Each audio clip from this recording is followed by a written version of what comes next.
वो सींडू एक बार फिर मेरी तरफ बढ़ा। मैं दीवार के साथ छिड़कता हुआ एक तरफ हटता चला गया और फिर जैसे ही वो मेरी तरफ लपका, मैं झुकाई देकर अपनी जगह से हट गया और दौड़ता हुआ सामने वाली दीवार से जा लगा।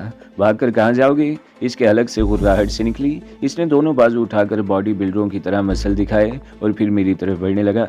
मुझे अपने बारे में कोई खुशफहमी नहीं थी। मैं अपने जैसे 2-4 आदमियों का तो बैक वक्त मुकाबला कर सकता था, मगर ये मेरे सामने एक अनोखी चीज़ थी।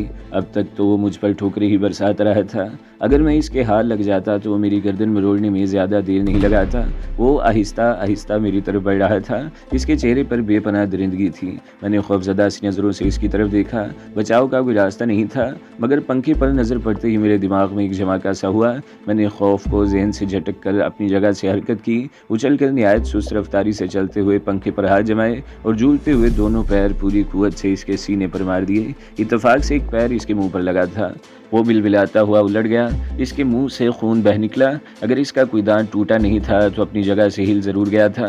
मैं पंखा छोड़कर दोबारा इस दीवार से जा लगा और दूसरे आदमी की तरफ देखने लगा, जिसने बड़ी फुर्ती से पिस्तौल निकाल लिया था, लेकिन इसने अपनी जगह से हरकत नहीं की थी। मैं फिर इस दीवार की तरफ देखने लगा। वो हाथ की पुश्त से मुंह से बहने वाला खून पहुँचता हुआ उठ गया। इसका चेहरा पहले से ज़्यादा खौफनाक हो गया था। मैंने बड़ी फुर्ती से अपनी चोगे के नीचे कमर पर बंधा हुआ बेल्ट खोल लिया। इसका बक्कल बड़ा ठोस और ख़तरनाक था। मैंने दूसरी तरफ से बेल्ट को बल देकर हाथ में पकड़ लिया। आ हरामी आ आगे, मैंने इश्तियाल दिलाने वाले लहजे में कहा। मेरी ज़िंदगी भी लड़ाई भिड़ाई में गुजर गई थी और इस हकीकत से अच्छी तरह वाकिफ़ था कि जो लोग अपने आप को बहुत ताकतवर और नाकाबिले तस्खीर समझते हैं, अगर लड़ाई के दौरान इन्हें इश्तियाल दिला दिया जाए तो वो हवास खो बैठते हैं और हरीफ पर ऊट पटांग अंदाज में हमले करके अपनी तवानाई ज़ाया करते हैं और हरीफ इस सूरत हाल से फ़ायदा उठाता है। मेरी ये तरकीब कारगर साबित हुई। वो बिफरे हुए सांड की तरह मेरी तरफ लपका। इसके साथ ही मेरा हाथ भी हरकत में आ गया। बेल्ट का स्टील का बक्कल इसके कांधों पर लगा। कितना ही ताकतवर सही वो था तो गोश्त पोस्ट का इंसान। कांधे पर लगने वाली चोट ने इसे एक बार फिर बिलबिलाने पर मजबूर कर दिया। मेरे इस वार से इसकी अना बुरी तरह मजरूह हुई थी। इसका घमंड टूट गया था। वो वाकई अपनी होश व हवास खो बैठा था। मैं इससे पूरा फ़ायदा उठा रहा था। मेरी बेल्ट की हर ज़रब पर वो पहले से ज़्यादा ज़ोर से चीखता हुआ मेरी तरफ लपकता। मैंने मौका पाकर दूसरे आदमी की तरफ देखा। वो पिस्तौल पकड़े इत्मीनान से दरवाजे के सामने खड़ा था। मुझे सजा देने के लिए शायद इस देवजात को ख़ास तौर पर यहाँ लाया गया था और दरवाजे के करीब खड़े हुए शख्स को इत्मीनान था कि वो मुझ पर काबू पा लेगा। मामला हाथ से निकलते देखकर वो मुदाखलत ज़रूर करता, लेकिन इसके ख्याल में शायद अभी ये मरहला नहीं आया था। वो देवजात गुस्से में बिफरा हुआ था। इसका जुनून बढ़ता जा रहा था और आखिरकार इसका एक दाव चल गया और यही लम्हा मेरे लिए क़यामत ख़ेज़ साबित हुआ। मैंने हमला किया तो इस मरतबा बेल्ट इसके हाथ में आ गया। इसने ज़ोरदार झटका दिया। बेल्ट मेरे हाथ से छूट गया और मैं लड़खड़ाता हुआ सामने वाली दीवार से जा टकराया। सर पर शदीद चोट लगी थी। मेरा दिमाग घूम गया, लेकिन मैं जल्द ही संभल गया। मेरा ख्याल था कि वो देवजात बेल्ट से मेरी खाल उधेड़ देगा, मगर इसने बेल्ट एक तरफ फेंक दी और दोनों हाथ फैलाकर मेरी तरफ बढ़ा। मैंने एक दो मरतबा इससे बचने की कोशिश की, मगर आखिरकार इसकी गिरफ्त में आ ही गया। इसने मुझे उठाकर दीवार के साथ दे मारा। मैं दीवार से टकराकर नीचे गिरा। मेरे संभलने से पहले इसने फिर मुझे किसी खिलौने की तरह उठाकर दूसरी दीवार के साथ दे मारा। इन दो झटकों से ही मेरा इंजन पिंजल ढीला हो गया था, लेकिन इस बार मैं फुर्ती से उठ गया। मेरे जहन में फिर वही हरवा आया था। मैंने पंखे की तरफ देखा जो अब रुक चुका था। मैंने पहले की तरह उछलकर पंखे को पकड़ा और इसके सीने में लात मारने की कोशिश की, मगर वो देवजात इस मरतबा मुहतात हो चुका था। इसने बड़ी होशियारी से टखनों के करीब से मेरी दोनों टांगें पकड़कर जोरदार झटका दिया। पंखा मेरे हाथ से छूट गया और मैं इसके हाथों में उल्टा लटक गया। वो मुझे इस तरह उल्टा लटकाए हुए था जैसे मुर्दा मछली को दुम की तरफ से पकड़कर लटकाया जाता है। पहले मैं दोनों हाथ चलाता रहा, फिर अचानक ही मेरे जहन में एक और ख्याल आया। मैं इसे टांगों से पकड़कर गिराने की कोशिश करने लगा, मगर इसके पैर सुतूनों की तरह फर्श पर जमे हुए थे। इस देवजात ने गुर्राते हुए मुझे कुछ और ऊपर उठा लिया और इस तरह मुझे एक मौका मिल गया। मेरे हाथ इसके घुटनों के बराबर पहुंच चुके थे। मैं इसके घुटनों के जोड़ों पर पीछे की तरफ मुक्के मारने लगा। मेरा हरब कारगर साबित हुआ। घुटनों की पिछली तरफ हल्का सा हाल लगने से भी कोई अपने कदमों पर खड़ा नहीं रह सकता। मैं भी अपने आप को नहीं संभाल सका। पहले लड़खड़ाया और फिर पुश्त के बल गिरा। मेरा सर फर्श से टकरा गया और मुझे यूं लगा जैसे मेरी गर्दन कंधों के अंदर धंस गई हो। मेरी टांगें अब भी इसके हाथ में थी। मैं टांगों को जोर जोर से झटके देने लगा। मेरा एक पैर इसके मुंह पर लगा। वो करा उठा और मेरे पैर इसकी गिरफ्त से आज़ाद हो गए। मैं एक झटके से उठकर खड़ा हो गया। जिस्म का सारा खून मेरे दिमाग में उतर आया था और दिमाग में धमाके से हो रहे थे। आंखों के सामने एक बार फिर धुंध सी छाने लगी। मैं दीवार से टेक लगाकर सर को को ज़ोर ज़ोर से झटके देने लगा और इससे पहले कि मैं वहाँ से हटता इस देवज़ात ने उठकर एक बार फिर मुझे गिरफ्त में ले लिया। इस मर्तबा मेरी गर्दन इसके काबू में आ गई थी। इसका अंगूठा मेरे नरखने पर था और वो दबाव बढ़ाता जा रहा था। मुझे सीने में सांस रुकता हुआ महसूस होने लगा। मैं अपने आप को छुड़ाने के लिए हाथ पैर मारने लगा, मगर कामयाबी का 1% इम्कान भी दिखाई नहीं दे रहा था। मेरी गर्दन आईनीन शिकंजे में कसी हुई थी। मुझे लगता था कि अगर चंद सेकंड और इस सूरत हाल से दोचार रहा तो मेरी रूह मेरे जिस्म को दागे मफारकत देगी। मैं एक बार फिर जोर आजमाई करने लगा और फिर इस लम्हे एक निस्वानी आवाज़ मेरी समाज से टकराई। ये क्या हो रहा है? छोड़ दो इसे लखन। मैंने बसद मुश्किल आंखें खोल कर देखा। दरवाजे के करीब बेला का धुंधला सा चेहरा दिखाई दिया। मैं इस देवज़ात के नाम से भी मुतारिफ हो गया। बेला ने इसको लखन कहकर मुखातिब किया था, मगर लखन मुझे छोड़ने के बजाय गर्दन को जोर जोर से झटके देने लगा। मेरे हलक से फंसी फंसी सी खुरखुराहट की आवाज़ें निकलने लगी। लखन, बेला चीखी। मैं कहती हूँ छोड़ दो इसे। अगर ये मर गया तो नागराज हम में से किसी को भी जिंदा नहीं छोड़ेगा। मैं इसे जिंदा नहीं छोड़ूंगा। लखन गुर्राया। इसने मेरी इंसल्ट की है। अजीब मंतक थी। वो दूसरों की जान से खेलता रहे तो कोई बात नहीं, कोई अपने आप को बचाने के लिए मुजाहमत करे तो इसकी इंसल्ट थी। गोया वो चाहता था कि इसके हाथ में आने वाला खामोशी से मर जाए। मैं कहती हूँ छोड़ दो वरना गोली चला दूंगी। बेला चीखी। मैंने एक बार फिर आंखें खोल कर देखा। बेला ने इस आदमी से पिस्तौल ले लिया था जो पहले से वहाँ मौजूद था। इसके पीछे दरवाजे के करीब 2 और आदमी खड़े थे। बेला की इस वार्निंग के बावजूद लखन मुझे छोड़ने को तैयार नहीं था।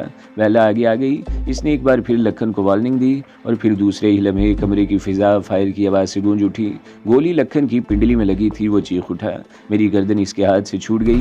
मैं पट से ज़मीन पर गिरा और दोनों हाथों से गर्दन सहलाने लगा। गोली लगने के बाद लखन एक टांग पर नाच कर रह गया। फिर वो गुर्राता हुआ बेला की तरफ बढ़ा। मार डालूंगा तुम्हें रंडी, जिंदा नहीं छोड़ूंगा। बेला ने पीछे हटते हुए इसके पैरों में एक और गोली चला दी और दरवाजे में खड़े हुए आदमियों की तरफ देखते हुए चीखी, इसे ले जाओ यहाँ से वरना मर जाएगा मेरे हाथों, हरामी कहीं का। बेला के लहजे में नफरत भी थी और सफाकी भी। वो दोनों आदमी भी खासे लहीम शहीम थे। उन्होंने बड़ी मुश्किल से लखन को काबू में किया और इसे खींचते हुए बाहर ले गए। तीसरा आदमी वहीं खड़ा रहा था।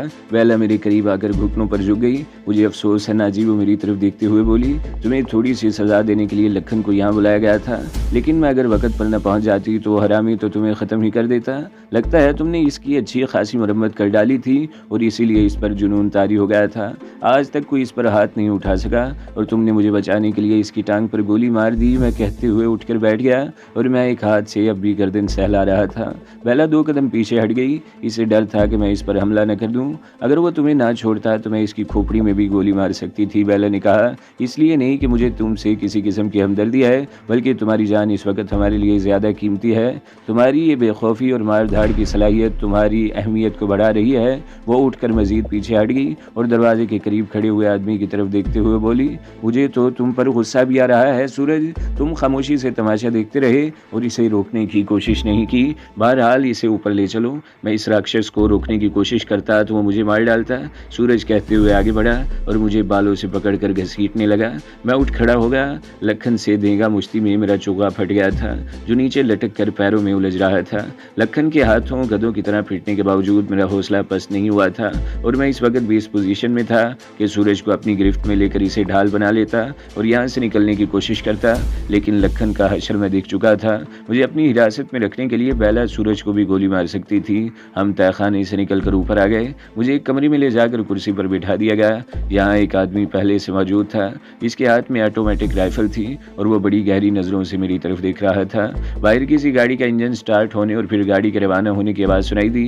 मुझे ये अंदाज़ा लगाने में दुश्वारी पेश नहीं आई कि वो दोनों लखन को ले जा रहे हैं। सूरज, बेला ने इसकी तरफ देखते हुए कहा, बहुत अरसा बाद, बल्कि ज़िंदगी में पहली बार भगवान तुम्हारे घर में पधार रहे हैं। साधु संत देवता समान ही तो होते हैं। तुम्हें इससे अच्छा मौका कहाँ मिलेगा? अपने पापों का प्रायश्चित कर लो, सेवा करो साधु महाराज की। क्या सेवा करूं साधु महाराज? सूरज मेरे सामने हाथ जोड़कर खड़ा हो गया। पानी, मुझे पानी पिला दूं? मैंने कहा। मेरे होंठों से बहने वाला खून जम गया था और हलक खुश्क हो रहा था। जिस्म का जोर जोर दुख रहा था। कमबख्त लखन ने मुझे रुई की तरह धनक कर रख दिया था। सूरज दूसरी कमरे में जाकर पानी से भरा हुआ गिलास ले आया। इस दौरान दूसरा आदमी राइफल ताने खड़ा रहा। बेला के हाथ में भी पिस्तौल मौजूद था। सूरज पानी से भरा हुआ गिलास लेकर मेरे सामने खड़ा था। मैंने इसकी तरफ हाथ बढ़ा दिया। इसने भी हाथ आगे बढ़ाया, लेकिन गिलास मेरे हाथ से देने की बजाय पानी मेरे मुंह पर फेंक दिया। मेरे भाई का हत्यारा मेरे हाथों से पानी पीना चाहता है। वो गिलास एक तरफ फेंकते हुए गुर्राया, मैं पिलाता हूँ तुम्हें पानी, बल्कि गंगा जल पिलाऊंगा तुम्हें। इसने मेरे मुंह पर जोरदार थप्पड़ मार दिया। थप्पड़ इस कदर भरपूर था कि मेरा दिमाग घूम कर रह गया। इससे पहले कि मैं अपने आप को संभाल सकता, एक जोरदार घोंसा मेरे मुंह पर पड़ा और मैं कुर्सी समेत पीछे उलट गया और कलाबाजी खाता हुआ दूर जा गिरा। सूरज भी घूम कर मेरे करीब आ गया और मुझ पर ठोकरों की बारिश कर दी। मेरे मुंह और नाक से एक बार खून बह निकला। बस करो सूरज, बेला चीखी, इसे उठाकर कुर्सी पर बिठा दो। सूरज के हाथ रुक गए।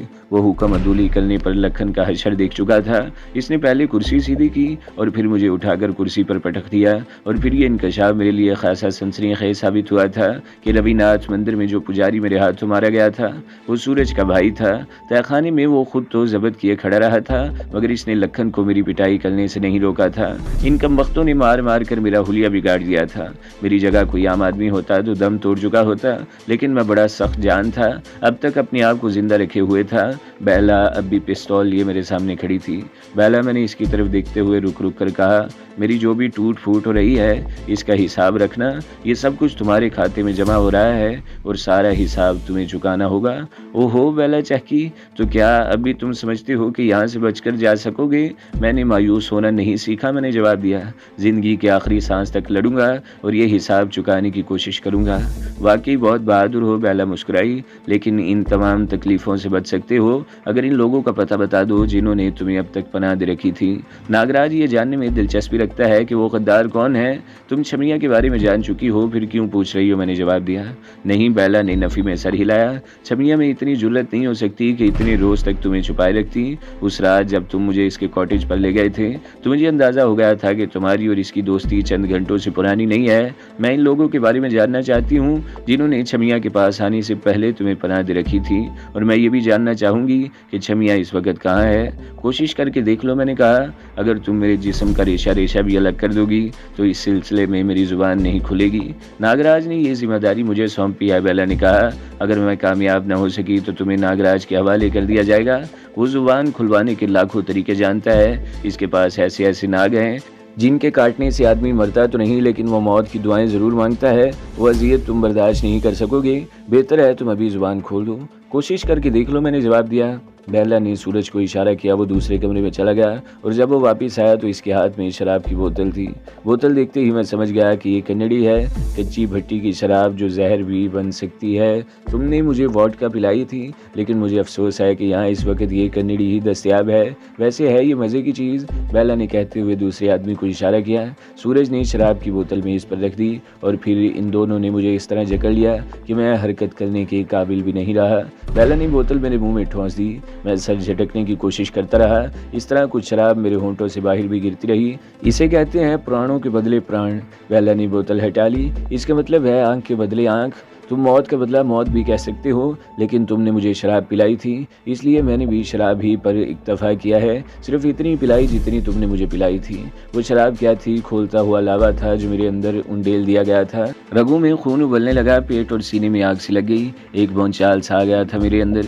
सूरज ने मुझे पीछे से पकड़ रखा था। मेरे पेट में तूफानी लहरें सी उमड़ रही थी। यूँ लग रहा था जैसे आंतें मुंह को आ रही हैं। और जब मैं जोर से मचला तो सूरज ने मुझे छोड़ दिया।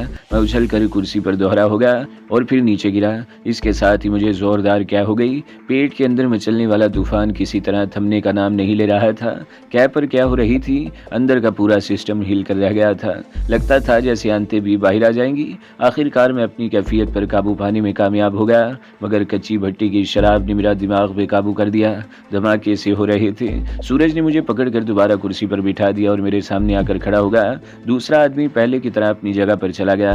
अब तक के हंगामों से मुझे ये अंदाजा हो गया था कि बेला के अलावा इस मकान में सिर्फ यही दो आदमी थे, तीसरा कोई नहीं था। अगर होता तो अब तक सामने आ चुका होता। अगर वो आदमी लखन को लेकर न जाते तो बेला और लखन समेत इनकी तादाद 6 होती। मेरी बात गौर से सुना मूर्ख। सूरज ने मेरे कांधे पर हाथ मारते हुए कहा, बेला जी ने ठीक कहा है कि हम प्राणों के बदले प्राण के असूलों पर चलते हैं, यानी मौत के बदले मौत। तुमने मेरी भाई की हत्या की है। मैं बहुत मजबूत असाब का मालिक हूँ। अब तक सब्र किए हुए हूँ, लेकिन सब्र का प्याला छलक भी सकता है। इससे पहले कि मैं बेकाबू हो जाऊं, तुम इन लोगों के नाम बता दो जिन्होंने तुम्हें अब तक पनाह दे रखी है। बसूरत दीगर मैं अपने भाई की मौत का बदला लेने की कार्रवाई शुरू कर दूंगा। एक बार और बेला ने कहा, तुमने सिर्फ यही सुना है कि नागराज बहुत सफाक और बेरहम आदमी है, लेकिन वो दोस्तों का ख्याल भी रखता है। वो बिला वजह किसी पर अन्याय नहीं करता। वो बहुत मेहमान पुरुष है। अगर तुम इन लोगों के नाम बता दोगे तो नागराज खुश हो जाएगा और मैं वादा करती हूँ कि इसके बाद तुम्हें हाथ भी नहीं लगाया जाएगा। तुम्हारी भरपूर सेवा की जाएगी और ये कॉटेज जहाँ तुम पर तशद्दुद हो रहा है तुम्हारे लिए स्वर्ग बन जाएगा। यहाँ तुम्हें हर सहूलत मुयस्सर की जाएगी। तुम्हारी पसंद की अप्सराएं होंगी जो तुम्हारी मुट्ठी चापी करेंगी। इस वक्त मेरा सर किसी कदर झुका हुआ था। मैंने आंखें खोलकर देखा, सूरज मेरे बिल्कुल सामने खड़ा था और बेला कदरे बाएं जानिब थी। इसके हाथ में पकड़े हुए पिस्तौल का रुख मेरी तरफ था। तीसरा आदमी दरवाजे के करीब खड़ा था। मेरी हालत अगरचे अच्छी नहीं थी। पेट और सीने में आग से लगी हुई थी और दिमाग में धमाके से हो रहे थे। और इससे पहले कि शराब मेरे दिमाग पर चढ़ जाती, मैंने रिस्क लेने का फैसला कर लिया। मैं ये तो सब समझ चुका था कि ये लोग मेरी जान लेना नहीं चाहते।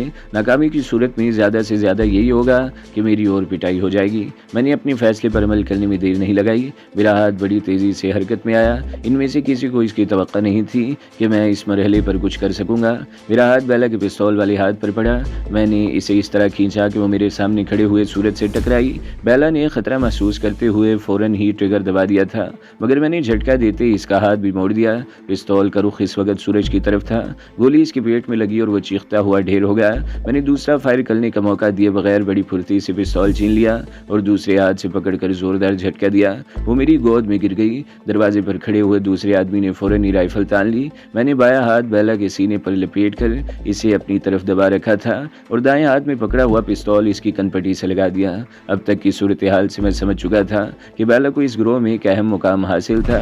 इसने अगरचे अपने एक आदमी को गोली मारकर मफलूज कर दिया था, मगर मुझे यकीन था कि इसके आदमी इसे कोई नुकसान नहीं पहुंचा सकते थे।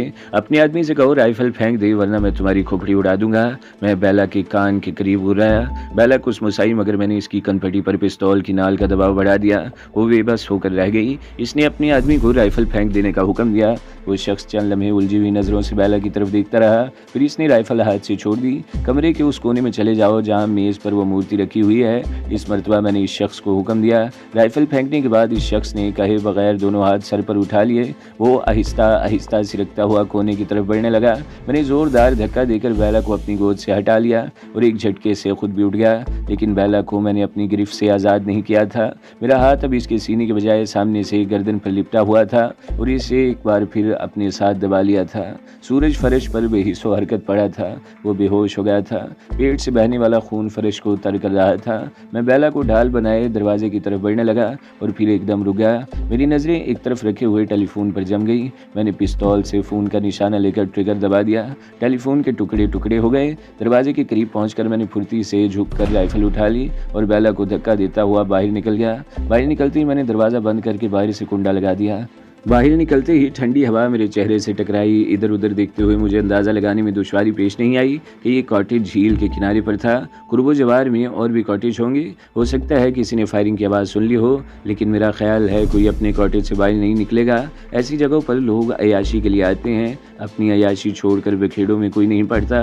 मैं बेला को धक्के देता हुआ एक ढलान पर उतरता चला गया। वो बार बार करा रही थी। एक जगह मैं रुक गया। झील के किनारे पर कुछ रोशनियाँ दिखाई दे रही थी। ये वही जगह थी जहाँ लोग पिकनिक मनाने के लिए जाते थे और मैं भी वहाँ जा चुका था जहाँ अंग्रेज जोड़े से मुलाकात हुई थी। अगर मैं चाहूँ तो तुम्हें गोलियों से छलनी करके फेंक दूँ, मैंने बेला की तरफ देखते हुए कहा, लेकिन इस वक्त मैं तुम्हें कुछ नहीं कहूँगा क्योंकि मैं तुमसे फिर भी मिलना चाहता हूँ। मैं तुम्हें एक मौका दे रहा हूँ। जितना तेज़ भाग सकती हो इस तरफ भागती चली जाओ। तुम गलती कर रहे हो नाजी, बेला ने कहा। इसमें शुबा नहीं कि तुम एक निडर और दलेर आदमी हो। नागराज से दुश्मनी मोल लेकर तुमने अच्छा नहीं किया, लेकिन अगर तुम चाहो तो ये दुश्मनी दोस्ती में बदल सकती है। नागराज के साथ रहकर तुम ऐश करोगे। इससे पहले कि मैं अपना इरादा बदल दूं तुम भागना शुरू कर दो, मैंने कहा और इसके साथ ही राइफल का रुख नीचे की तरफ करके ट्रिगर दबा दिया। गोली बेला के पैरों के करीब जमीन पर लगी। बेला के मुंह से चीख निकल गई और वो उछल कर कई कदम पीछे हट गई। भागो, मैं चीखा। बेला ने मुड़कर ढलान की तरफ दौड़ना शुरू कर दिया। चंद लम्हों बाद वो तारीकी में गायब हो गई। मेरे पेट और सीने में अब भी आग सी लगी हुई थी। शराब अब दिमाग की तरफ चढ़ने लगी थी। ठंडी हवा भी असरअंदाज हो रही थी। मैं सर को झटकता हुआ एक तरफ दौड़ने लगा। एक जगह रुककर राइफल मैंने झील की तरफ उछाल दी। इसकी मुझे ज़रूरत नहीं थी। अपनी हिफाजत के लिए बेला का पिस्तौल ही काफ़ी था। बेला को मारने का कोई फ़ायदा नहीं था। बेला को साथ साथ लिए फिरना खतरे से खाली नहीं था। वो बहुत तैयार और चालाक थी। किसी भी वक्त कोई ऐसी हरकत कर सकती थी जो मेरे लिए नुकसानदेह होती। मैं एक पहाड़ी पर चढ़ गया। दूसरी तरफ दूर दूर तक फैली हुई रोशनियां दिखाई दे रही थीं। मैं सांस दुरुस्त करने को चंद लम्हे रुका और फिर पहाड़ी पर उतरने लगा। मैं साधु के भेष में 3-4 दिन तक शहर में आज़ादी से घूमता रहा था और मुझे रास्तों से अच्छी खासी वाकफियत हो गई थी। मैं शहर पहुंचकर आसानी से अचाल चौर मंदिर की तरफ जाने वाले रास्ता तलाश कर सकता था। मैंने बेला वाले कॉटेज में टेलीफोन तोड़ दिया था। मेरे फरार की तरह फौरी तौर पर शहर नहीं पहुंच सकती थी। मैं पहाड़ियों पर दौड़ता रहा और फिर एक पहाड़ी पर पहुंचते ही मैं रुक गया। बुलंदी पर थोड़े थोड़े फासले पर कुछ बत्तियां नजर आ रही थी। मैं गौर से इस तरफ देखने लगा और फिर मेरे होंठों पर मुस्कुराहट आ गई। मैं इत्तफाकिया तौर पर अचाल चौर मंदिर की तरफ निकल आया था। वो रोशनियां मंदिर ही की थी। ये पहाड़ी इस तरफ थी जहाँ से मंदिर वाले बंगले की तरफ पहुँचा जा सकता था। तो दोस्तों, अगली किस्त सुनने के लिए हमारे चैनल को ज़रूर सब्सक्राइब करें, वीडियो को लाइक करें और बेल के आइकन पर भी क्लिक कर दें ताकि हर जो आने वाली वीडियोज़ हैं वो आपको सबसे पहले मिलती रहें।